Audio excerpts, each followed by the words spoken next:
అదే RTV app వార్తల్ని క్షణాల్లో చదివే అవకాశం ఉంటుంది. ఒక న్యూస్ పేపర్, ఒక టెలివిజన్ ఛానల్ మీ చేతుల్లో ఎప్పుడూ ఉంటాయి. AP PCC chief Kadapa parliament Congress party అభ్యర్థిగా ఈరోజు నామినేషన్ దాఖలు చేయనున్నారు. అయితే ఈరోజు ఉదయం ఆమె తొలుత వైఎస్ ఘాట్ వద్దకు చేరుకొని వైఎస్ సమాధి వద్ద పుష్పగుచ్చాన్ని ఇచ్చి నివాళులర్పిస్తారు.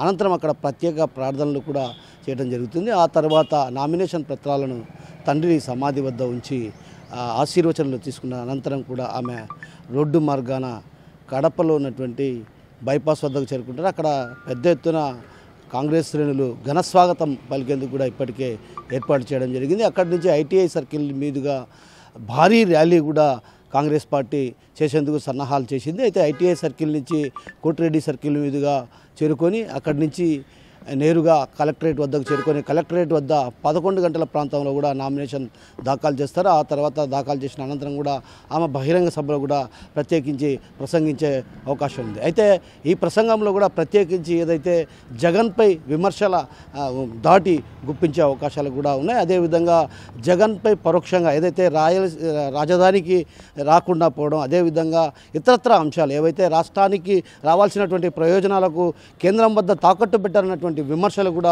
చేస్తున్న పరిస్థితి మనం గతంలో కూడా చూసాం. ఏదైతే పాదయాత్ర సందర్భంగా ఆమె చేసినటువంటి వ్యాఖ్యలు కూడా ఒక రకంగా ఈ ప్రాంతవాసులను ఆలోచింపజేసే స్థాయికి చేరాయంటే ఖచ్చితంగా ఈ రోజు కూడా ప్రత్యేకించి ఆమె ప్రసంగం అంతా కూడా జగన్ను టార్గెట్ చేసుకొని వ్యాఖ్యలు చేసే అవకాశాలు లేకపోలేనటువంటి భావన అటు కాంగ్రెస్ పార్టీ శ్రేణుల్లో వ్యక్తం అవుతుంటే, మరోవైపు ఏదైతే రాష్ట్రానికి రాజధాని లేకపోవడం, అదేవిధంగా పోలవరం ప్రాజెక్టు పూర్తి కాకపోవడం, రాయలసీమ ప్రాంతంలో ప్రత్యేకించి నిరుద్యోగ యువతకు ఉద్యోగ అవకాశాలు లేకపోవడం, ఉక్కు పరిశ్రమ ఏర్పాటు చేస్తానని శంకుస్థాపనలకే పరిమితమైనటువంటి పరిస్థితిని కూడా ఆమె ఈరోజు ప్రధానంగా ప్రస్తావించే అవకాశాలు ఉన్నాయి. అదేవిధంగా ఎదురు దాడికి దిగే అవకాశాలు కూడా కనిపిస్తున్నాయి. కెమెరా పర్సన్ నాగేశ్వరరావుతో కిషోర్, ఆర్టీవీ, కడప నుంచి. కడప లోక్సభ ఎన్నికల కోసం ఈరోజు నామినేషన్ పేపర్లు నాన్న దగ్గర పెట్టి ఆశీస్సులు తీసుకోవడం జరిగింది. కడప ప్రజలు విజ్ఞత కలిగిన వారు, అన్నీ అర్థం చేసుకోగలిగిన వారు, అన్నీ అర్థమవుతున్న వాళ్ళు.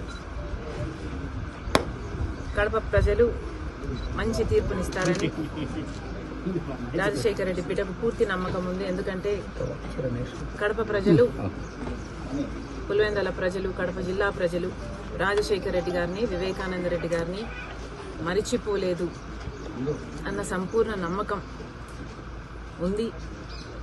అది నిరూపించుకోవాల్సిన సమయం వచ్చింది.